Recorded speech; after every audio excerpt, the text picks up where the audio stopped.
In collaborazione con Riso della Sardegna, Confesercenti regionale della Sardegna.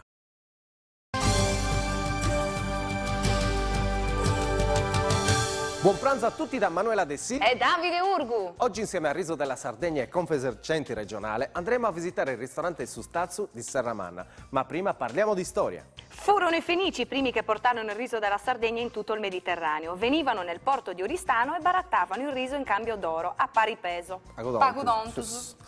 Ma, pascioi. Alla prossima!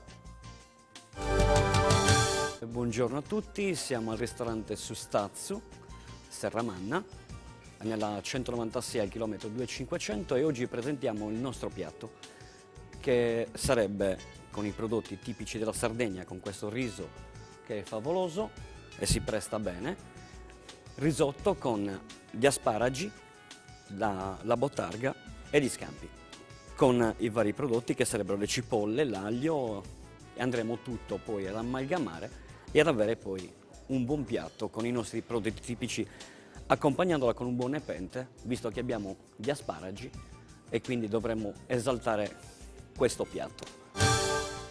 Il procedimento è semplice, tutti lo possono programmare per preparare in casa usando dell'olio extravergine, mettendo a soffriggere le cipolle, l'aglio, leggermente dorato, non del tutto rosolato, incorporandoci automaticamente lo scampo fino alla massima cottura, che è di 15 minuti.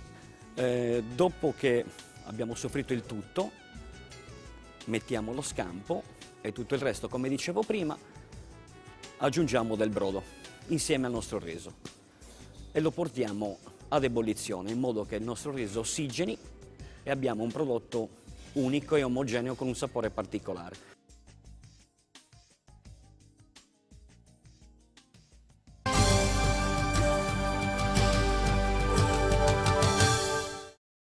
In collaborazione con Riso della Sardegna, Confesercenti regionale della Sardegna.